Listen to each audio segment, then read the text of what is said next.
All right, so I had to put this on the screen real fast because if not, to take down my video. So this is a NFL insider. If you don't know who this is Jordan Schutz. He is at Bleacher Report's NFL insider. And he explains on why T. Higgins requested a trade yesterday and why he's, wants to be traded from the team. So let's go ahead and listen up to this, and then I'll give my thoughts and opinions afterwards on the whole thing.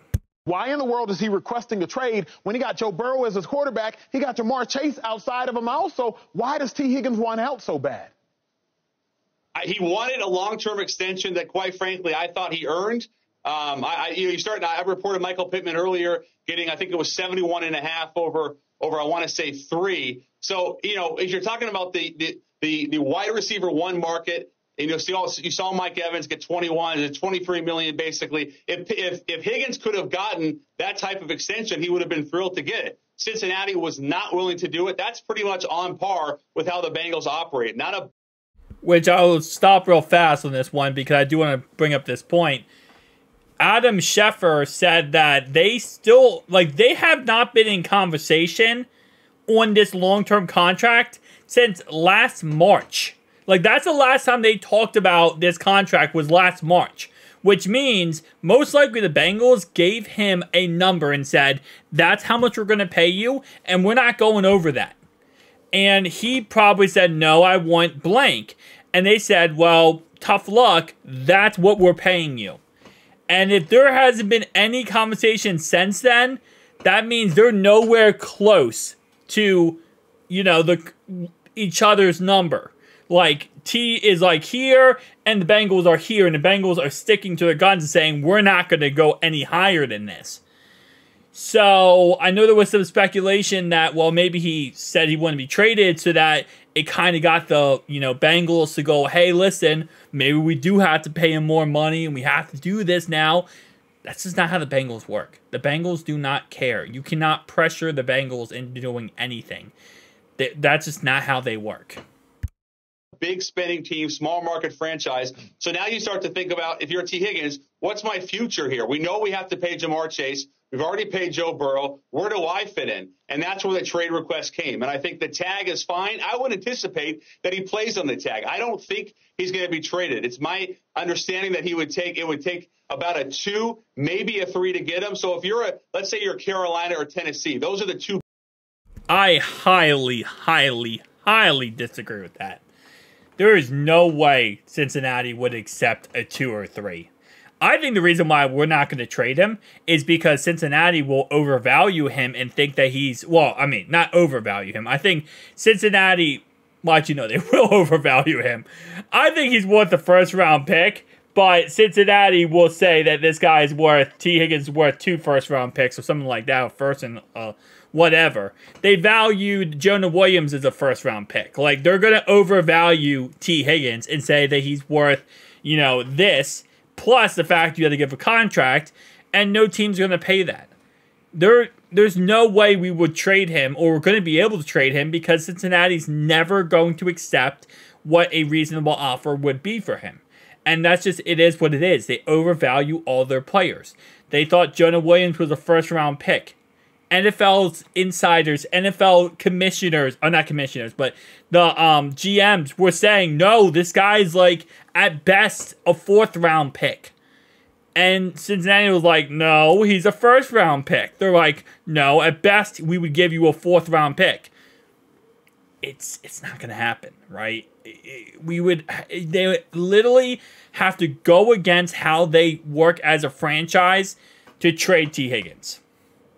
And or a team would have to be so desperate, so crazy, that they want to go ahead and get this thing done. Based on what I understand, this is coming in from a lot of different reports. No one has called the Bengals yet, at this moment in time, to trade for T. Higgins. Not one single person. Even though he got franchise tagged, nobody tried to call and try to get him. Nobody even was interested in getting him. Just a little side note there. Best fits for me if I'm trading for T. Higgins. Not only do you have to trade a potential 2 or 3, but then you have to pay him. That's a big ask. And that's why I don't believe T. Higgins ultimately gets traded this year. And I think he ends up playing on the tag next season for the Bengals. That's an interesting take. Hold up. He said he doesn't get traded this year. Okay, never mind. He said he plays on next year. Next year, he means this upcoming season. Okay, because when he said next year tag, I'm like, whoa, so you predicting we're going to tag him twice? That would be an interesting situation. But no, he means that next year as in this upcoming season. Yeah, again, like I said, I just think we'll overvalue him. I really think that's kind of how this goes.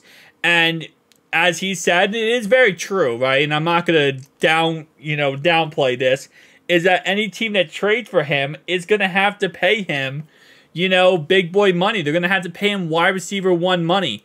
And when you add that fact onto the fact that they also have to give up draft capital, teams are going to be like, hey, listen, 2nd or 3rd round pick.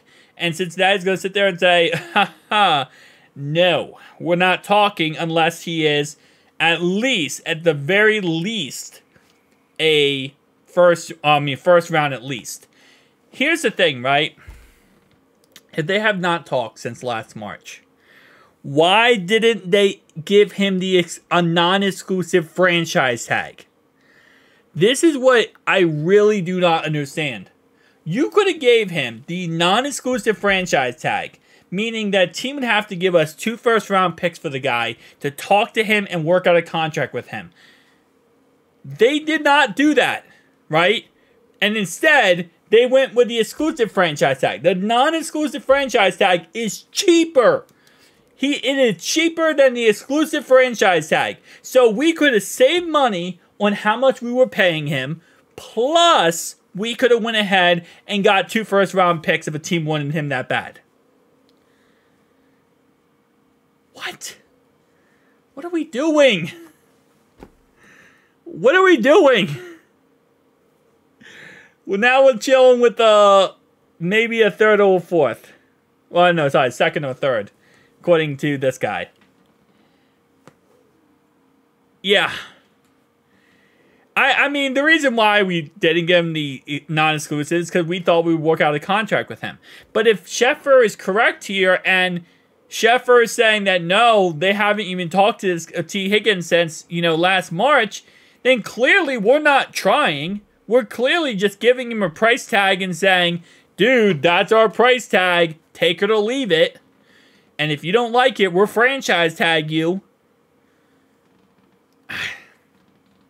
Maybe there's like a idea that maybe they thought he wouldn't play on a non-exclusive, but non-exclusive to exclusive, it's really not that much difference. It's like a 19 point, what was it? Like a 19.816 to like 19.5. It's like a $200,000 difference. So maybe that's it. Maybe he was like, hey, I'm not going to play on a $200,000 different tag if you're not going to sign me. But then he would have a chance to get signed by someone else. I don't get it. Peace out, guys.